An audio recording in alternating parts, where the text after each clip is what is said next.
Bom, vamos lá, vamos lá. Só verificar um negócio aqui. Cadê? Tá, vamos lá. Hoje a gente vai falar da aula, né? A aula em si vai ser sobre o primeiro governo, o primeiro governo da ditadura militar, né? Só lembrando para vocês, né? Como é que ocorre a ditadura militar? A ditadura militar ocorre no momento onde que o Jango ele fica isolado politicamente e vai para as alas mais à esquerda. Lembrando, o Jango era comunista, Jango queria dar um golpe. Não, ele só ia para o lado dos grupos mais radicais da esquerda, que as radicais aqui dentro da esquerda não quer dizer comunismo, né? Você pode ver o próprio PCdoB, o Partido Comunista Brasileiro, não é golpista, ele quer chegar por formas de vias democráticas, né? É a mesma ideia, o Django. Aí, na situação, se agravando, muita fake news, blá blá blá, o Django sofre pressão e há um golpe iniciado no dia 1º de abril, né, lá pelos militares de Minas Gerais. Esse golpe vai e depõe o Jango, né? O Congresso Nacional, no dia primeiro, né, de abril, ele já lança, ele já declara a cadeira do presidente Vargas, na verdade foi o presidente do Senado que fez isso, e quem assumiu era Pascal Ranieri Mazzilli, tá? Um escrotinho da vida aí, mas enfim. O Mazzilli, no caso, era o presidente da Câmara e assume como presidente da República Brasileira. Afinal de contas, nosso presidente, teoricamente, não estava no cargo mais. No dia 2, os Estados Unidos reconhece o novo governo. Por que os Estados Unidos vai reconhecer o novo governo? Porque, como eu falei na aula passada, o golpe militar instaurado aqui no Brasil foi articulado junto com os Estados Unidos. Era interesse dos Estados Unidos dar o golpe aqui dentro do Brasil. Por N motivos, por medo de virar uma Cuba, por um momento bipolarizado, a gente não pode esquecer que 64, a gente está falando de um mundo bipolarizado, gente. A União Soviética e os Estados Unidos de um lado. Enfim, inclusive tinha uma operação chamada Brother Sun, né? Que caso desse merda aqui no Brasil, os Estados Unidos iam enviar tropas. Tinha uma frota aqui militar perto do Brasil para desembarcar no Brasil e guerra literalmente, tá? No dia 8, o alto comando, né, que é formado pelas 3 forças, decreta o AI-1, e o AI-1 vem com uma sacada muito escrota, que é o seguinte, né? Primeiro, o presidente eleito seria eleito de forma indireta, o próximo presidente eleito seria eleito por forma indireta pelo Congresso, ok? Pela Câmara de Deputados. Só que o AI-1 permitia caçar políticos. Logo, se os militares caçassem os políticos que não eram interessantes para eles, os que ficassem ia votar em quem é interessante para os militares. Isso no dia 8, né? E no dia 15, o general Castelo Branco foi eleito o primeiro presidente militar dentro do Brasil, tá?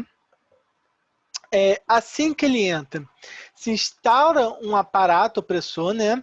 Com a criação do Serviço Nacional de Informação. O que é isso, gente? O Serviço Nacional de Informação, ele vai ser um dos órgãos criados com a ajuda da CIA, com a ajuda dos Estados Unidos. Esse órgão serviria para quê? Para investigar as pessoas e persegui-las, principalmente isso. Para vocês terem ideia, esse órgão, o órgão de Serviço Nacional de Informação, ele ganhou poderes acima dos outros órgãos brasileiros.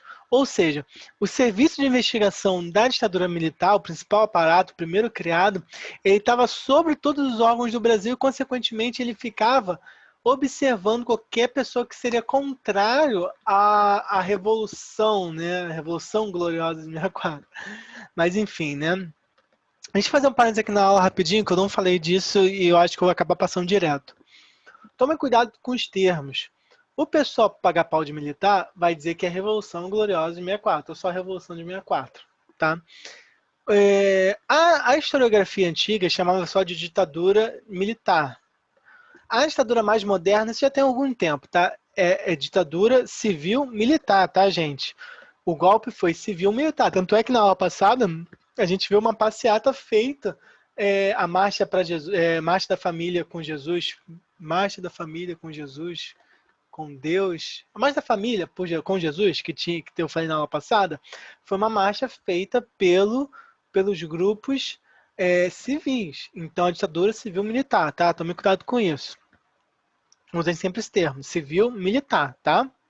Ou tomem cuidado para não, tem civil aqui, não, a ditadura foi militar. Não, é civil-militar, tá? Tô falando que a gente está de escolha. Mas enfim, vamos lá. Então, esse órgão ficaria responsável, né, o Serviço Nacional de Informação, de observar qualquer inimigo do governo.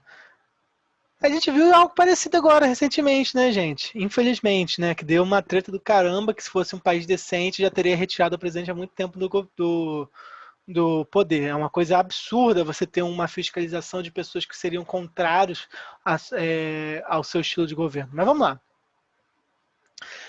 Como eu falei, né, o órgão ele vai ser criado na Escola Superior de Guerra com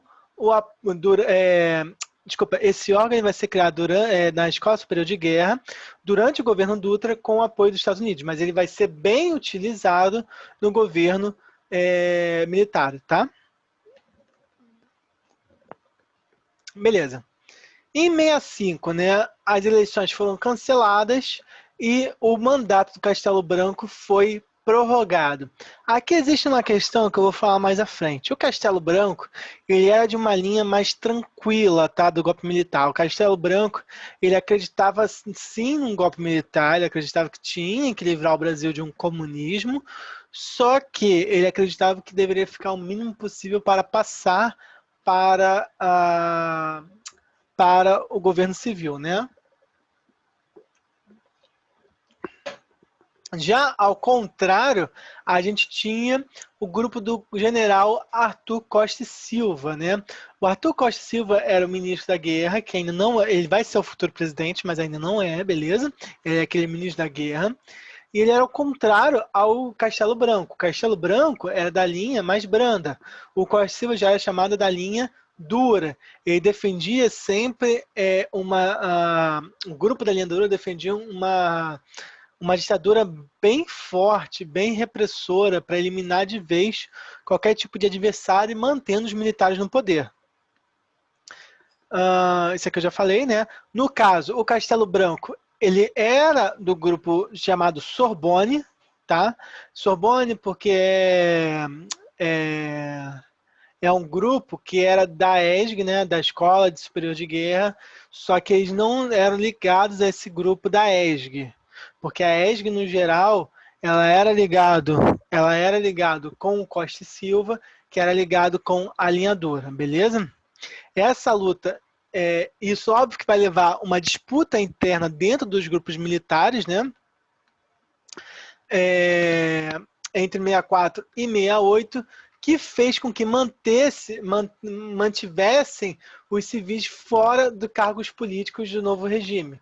Apesar do Castelo Branco ser da linha mais tranquila, da linha do grupo dos Sorbones, ainda assim o Castelo Branco ele tinha que, como posso dizer, respeitar o grupo do Costa e Silva. Ele tinha que harmonizar a situação, porque afinal poderia gerar um clima de guerra civil aqui dentro do Brasil. Isso é importante, porque às vezes as pessoas acham que dentro dos militares havia um consenso, que militar é todo filho da puta. Não, existiam 3 grupos dentro dos militares. A gente até falou isso, existia um grupo que era contrário ao golpe militar, né? A gente tinha o general Lott, por exemplo. Lott ele foi preso, né? No momento ali de crítica ao regime. Existiam vários generais que eram a favor da via democrática, existiam generais que defendiam o golpe, mas defendiam voltar logo para os civis, o Sorbonne, e existiam militares que defendiam uma ditadura bem fechada, bem dura mesmo, né? Que é a linha dura, beleza? Mas é óbvio, né? Nesse período de onde que o Costa e Silva estava no poder como ministro da guerra, o Costa e Silva ele vai perseguir todos os opositores políticos, né? Então a gente vai ter, com essa oposição, os militares ganhando um poder a mais politicamente. Principalmente por quê?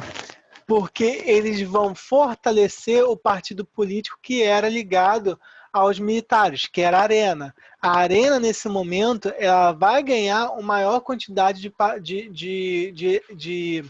políticos eleitos, justamente porque os militares faziam pressão nos políticos que seriam contrários ao grupo da Arena. Nesse momento histórico, tá, gente? A gente já tem um bipartidarismo, tá? Só um minuto aqui.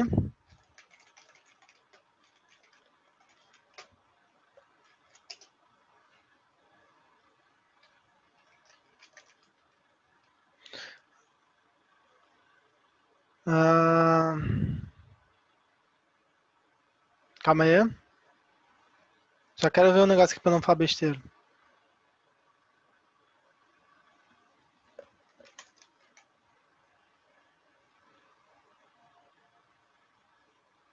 Desculpa, gente, só um minuto, só um minuto.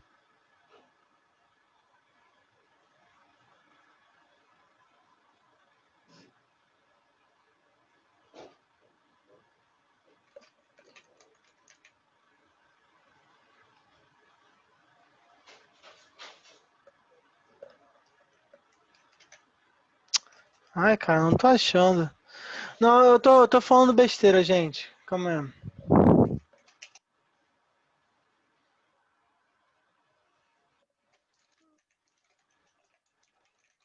Só um minuto, só um minuto.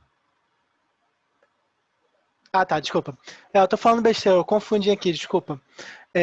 A Arena, o Partido da Arena, ela foi criada em 64, mas o bipartidarismo ainda não foi instituído, tá? Desculpa, gente, desculpa, perdão. Eu confundi ali nos atos institucionais. Mas, enfim, a Arena ela vai ganhar poderes, como eu disse aqui, por causa da perseguição política aos políticos que eram contrários. Mas, apesar disso, ainda existiam políticos que ganharam as eleições, mesmo sendo opositores aos militares, se não diretamente, de forma indireta, tá? Porque é óbvio, né, a gente está falando de um momento de ditadura, então havia sempre o medo de você se posicionar diretamente contra ao regime. No caso, são os casos de Negrão de Lima, no Rio de Janeiro, né, o estado da Guanabara, e Jael Pinheiro, em Minas Gerais. São políticos que ganharam as eleições e não eram da Arena e eram contrários ao regime militar, tá? Só que o fato deles ganharem é óbvio que vai fazer a linha dura ficar ganhar mais força dentro do regime militar. Afinal de contas, mostrava para o grupo da Sorbonne que os militares deveriam tomar cuidado, pois os grupos que seriam contrários à revolução ainda tinham poderes. Consequentemente, é instalado o AI-2 em outubro de 65. O que o AI-2 fazia, né? Vamos lá. Eleições indiretas para presidente realizadas no Congresso Nacional por eleições abertas e decididas por maioria absoluta. Prestem atenção. Voto aberto. Por que o voto era aberto, gente? Porque com o ato institucional número 1, com o voto aberto agora com o ato 2, eles poderiam perseguir os políticos, né? Eles saberiam quem estava votando. Segundo, aqui o que eu falei besteira aqui. Fim dos partidos políticos existentes e criação de dois novos. A Arena, que já tinha sido criado, né? Que eram formados políticos da antiga UDN e extintos PSD.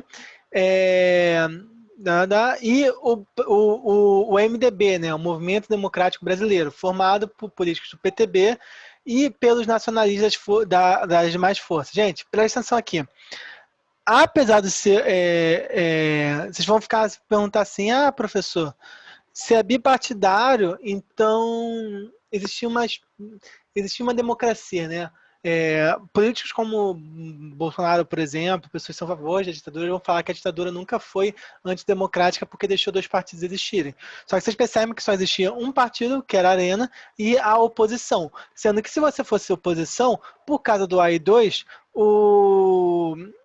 o presidente da República, os militares, iam saber em quem você estaria votando. Caso você votasse contrário, você sofreria perseguições. Então, essa oposição aqui era apenas fachada. Ou pelo menos era aquela... Fachada seria forte dizer, mas seria aquela oposição bem amena, sabe? Sempre pisando em ovos para não dar merda. O presidente poderia elaborar decretos-leis, né? O que são decretos-leis?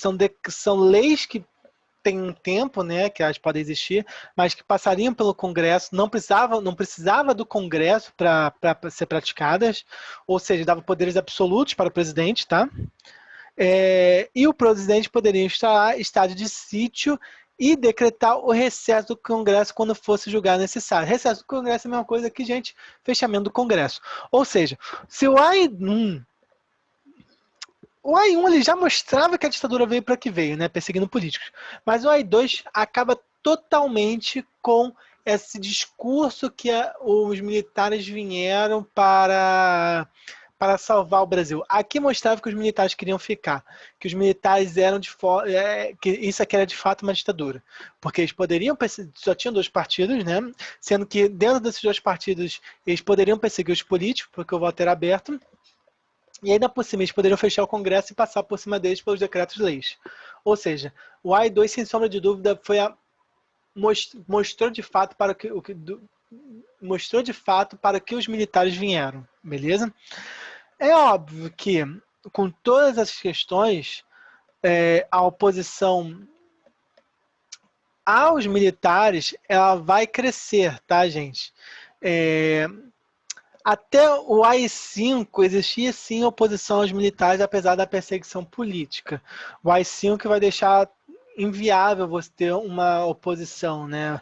Aí você partia para guerrilha, geralmente, né? Mas a gente vai chegar no AI-5. A oposição ela crescia a partir do AI-2, principalmente porque você tem um aumento da repressão e, ao mesmo tempo, a economia não vai bem, né? O AI-5 ele só vai ser tolerado por quê? Porque a gente tem um milagre econômico. Então a população vai aceitar bem o AI-5 porque, afinal de contas, né, a economia está bem, que não é o Bolsonaro, gente. Apesar que o Bolsonaro é um fenômeno, né? Como eu posso dar um exemplo disso? É que nem a Dilma. Se o país estivesse bem economicamente, a Dilma não ia cair. Isso é fato, que a população não ia reclamar. A população reclama quando a economia está ruim. E é óbvio que, mais uma vez, presta atenção, sempre em momentos de chiado, de fissura, de problemas, o governo vai e aumenta a repressão. Então, com esse momento onde que a população estava insatisfeita, com a situação econômica, né, ruim, com os grupos que apoiaram os militares, principalmente os grupos que apoiaram os militares, né, os grupos econômicos que apoiaram os militares insatisfeitos com a situação do Brasil, os militares, com a situação toda indo para o beleléu, com cada vez mais a galera puta com os militares vão e lançam o AI-3, o Ato Institucional número 3, em fevereiro de 66. O que o Ato Institucional número 3 fazia? Eleições diretas para governadores, nos mesmos modos das eleições presidencial nas assembleias estaduais. Por que disso, gente? Aquele caso Nereu Lima, né, e o caso de Minas Gerais, agora não vai mais ocorrer. Porque os militares dão ao Congresso, à Câmara dos Deputados de cada estado o poder de votar no seu governador e o voto era aberto. O vice-presidente e o vice-governador viriam da chapa dos eleitos para o cargo majoritário, tá? Isso aqui é mais ou menos a ideia de controle sobre o executivo estadual. E os prefeitos de capital ou de área de segurança nacional seriam nomeados pelos governadores. Para facilitar a situação, os governadores que seriam governadores aliados aos militares agora escolheriam os prefeitos que seriam, obviamente, aliados a eles, né? Mas ainda assim, como eu falei, até o E5 a gente ainda tem manifestações, a gente tem oposição.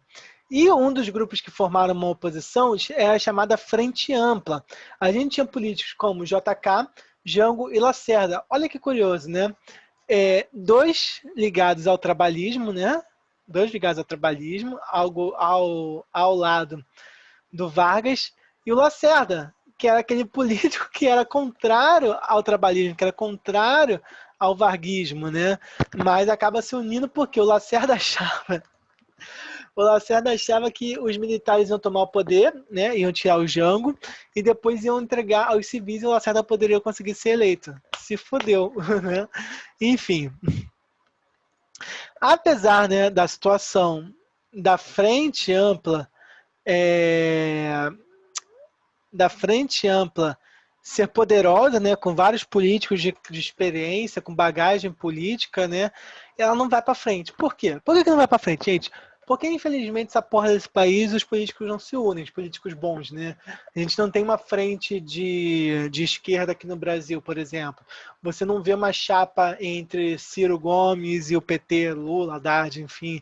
Você não vê uma chapa entre o PSOL e o PT, ou o PSOL e o PDT. Enfim, aqui no Brasil nada dá certo, né? E, além disso, né, o grupo, essa frente ampla criada, ela não, além da situação deles não se unirem, para piorar ainda por cima, eles não chamaram o MDB. Existem dois partidos políticos. Dois partidos políticos. A oposição, que seria o MDB, ficou de fora. Como é que eu vou conseguir fazer oposição se eu não tenho oposição dentro do Congresso? Então, a frente ampla, apesar de parecer que ia ser o G10, caramba, 4, foi mais pro Império Contra-Ataca, entendeu? Não deu em nada. Foi mais pra Vingança dos Clones, na verdade, né? É Vingança dos Clones? Enfim. E é óbvio, né? A repressão continua. Apesar do que eu disse, apesar do AI-5 ser um momento de maior repressão, ainda assim, há uma repressão forte sobre qualquer político que seria contrário. E conforme aumenta essa repressão e com a falta de uma frente ampla de esquerda, uma frente ampla, nem de esquerda, gente, uma frente ampla opositora, a Arena ganha as eleições em 66, assim, desleixando, né? Com a garantia da Arena no poder, os militares conseguiram botar o AI-4. Por quê? O Congresso ele foi fechado pelo medo desses grupos, dessa frente ampla, beleza? Só que como o Congresso tinha todo o poder na Arena, nas eleições, como a Arena venceu as eleições de 66, o Congresso poderia ser aberto, porque estava totalmente na mão dos militares. Consequentemente, com o Congresso aberto e com a Arena no poder, em 67 é instaurado o AI-4. O que o AI-4 fazia?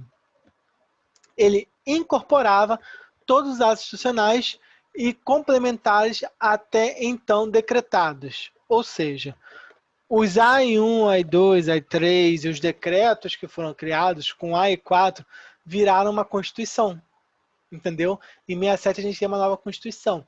Preste atenção, eu já falei isso com vocês. Existe uma diferença entre Constituição promulgada e Constituição otorgada. Vocês têm que decorar isso para a história, para tudo na sua vida de história e tudo na sua vida de geografia. Outorgada é uma Constituição imposta, que chega lá uma pessoa e fala, essa é a Constituição e acabou. Promulgada é uma Constituição votada. Olha que interessante, que curioso, né? A Constituição de 67 é uma Constituição promulgada, né? Porque foi o Congresso que votou.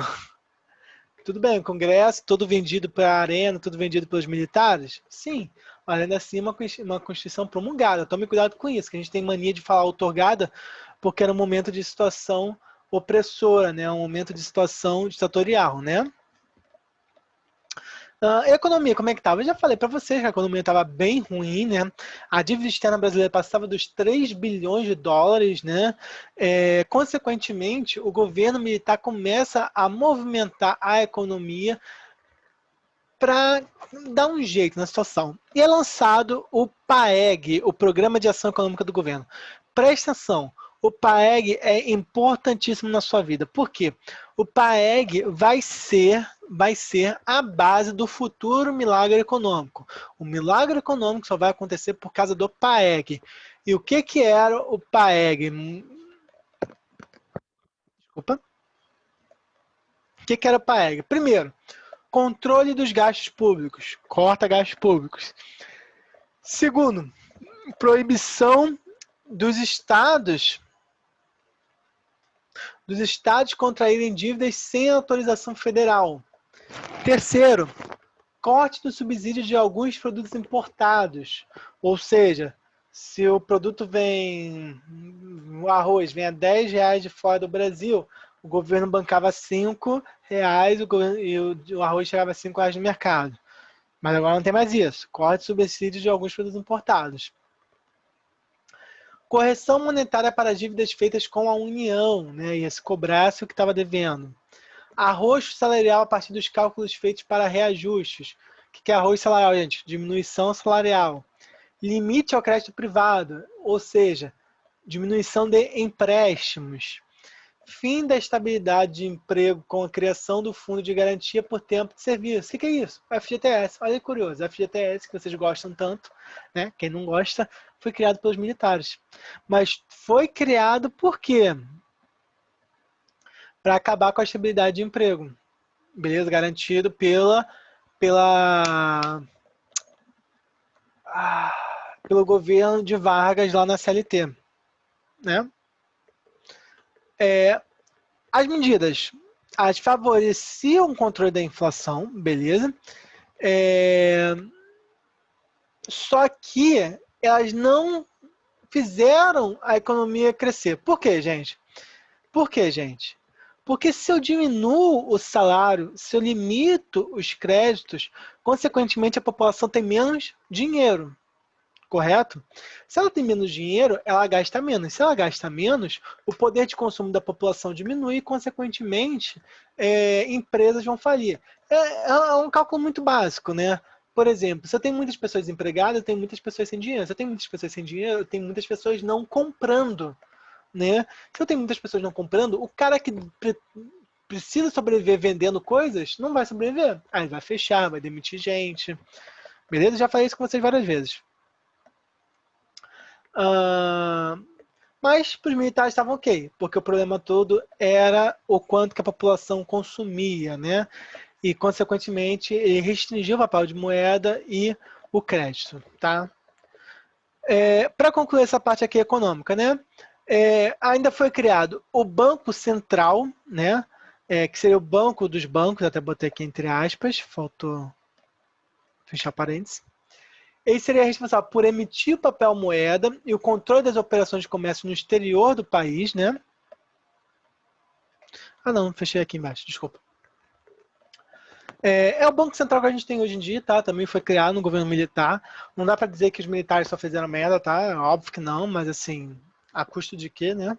Mas enfim. E o Banco Nacional de Habitação, o BNH, que tinha o objetivo de dar créditos e resolver o problema de moradia dentro do país, tá? Isso aqui eu falei, tá? Então, concluindo aqui, né, a situação, em relação econômica, o governo militar ele faz um governo econômico de arroz, um governo econômico de você fechar os gastos, só que, consequentemente, a população vai sofrer. Só que, gente, é ditadura militar. Se você sofre, foda-se. Porque se você reclamar, o que vai acontecer? Você vai ser perseguido. Beleza? Cultura. Então, como eu falei, só com as 5 que a gente tem uma repressão muito pesada. Mas ainda já existe uma opressão e, consequentemente, dentro da cultura, a gente tinha uma cultura mais velada, uma cultura com figuras de linguagem, né? Então, em 64, por exemplo, tem até um exemplo, né, do espetáculo Opinião, que ele foi criado já com várias figuras de linguagem. Então a gente tem, por exemplo, tem uma emblemática que sempre cai em prova, tá? Que é a música do Caetano Veloso, o Cálice. Pai, afasta de mim esse cálice, não sei o que, cálice. Esse cálice parece que é cálice da missa, né? Só que não, é cálice de calar, né? Então, a faz esse cálice, ele quer poder falar, entendeu? Então, todo esse momento do governo, né, da ditadura, existia, assim, existia uma cultura, só que uma cultura velada, uma cultura formada por figuras de linguagens, né? E é óbvio, né? A cada ato institucional criado, a cada ano que passava a ditadura, cada vez mais era frequente a perseguição à classe artística. A gente tinha proibição de peças, músicas, programas, ah, além de, né, proibições, a gente tinha a censura, né, que é a censura em parte das músicas. Deixa eu ver se eu acho aqui. A Carol acabou, tá? Vai, se alguém tiver dúvida, bota aí, por favor, as dúvidas. Eu vou só buscar aqui o negócio para mostrar para vocês.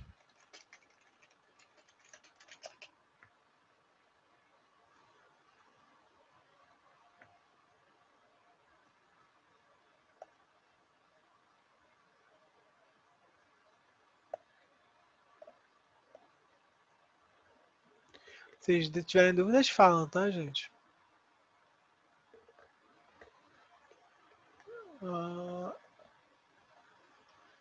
Aqui, mudou a página do Chrome, né, gente? Ah, não, ainda não. Mudou agora, né? Olha só que bizarro. Isso aqui são censuras, né? Durante a ditadura. Ó. Você pode ver que ela está toda sublinhada, aonde que são lugares que seriam perigosos para a, a ditadura, né? Essa aqui é totalmente direta, né? Juntar as muitas mentiras, jogar os soldados nas ruas. Aqui, ó. Que curioso, essa aqui eu não sabia, o cálice, né? Eles mudaram cálice para era cálice, né? E mudou para cálice, né?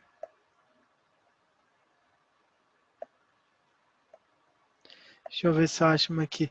Tem uma que é muito bizarra, não sei se eu vou achar, que tá cheia de marca preta. Também das partes que foram retiradas.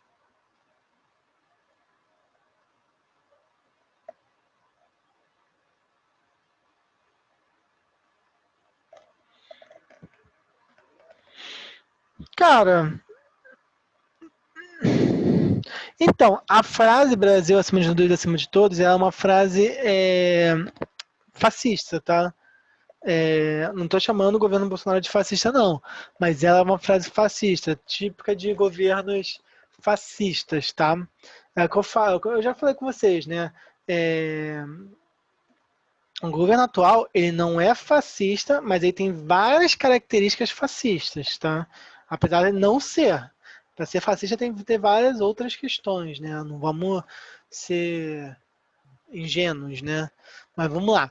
Essa frase, no caso, ela é ultranacionalista, né?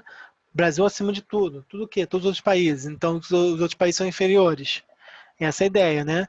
E Deus acima de todos, você julga que existe um Deus que está acima de todos.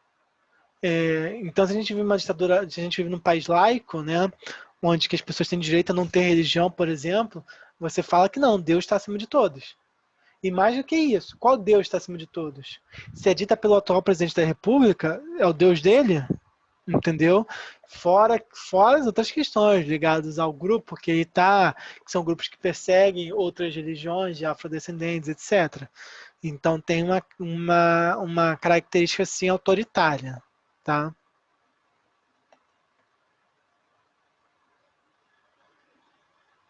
É muito bonitinha, né? Mas não deixa de ser uma característica autoritária.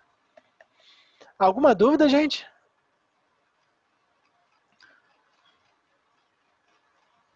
A gente falou sobre o primeiro governo, então, da ditadura, né? A gente falou do Castelo Branco. Aí, no próximo aula, a gente já entra no próximo governo da ditadura. Nenhuma dúvida?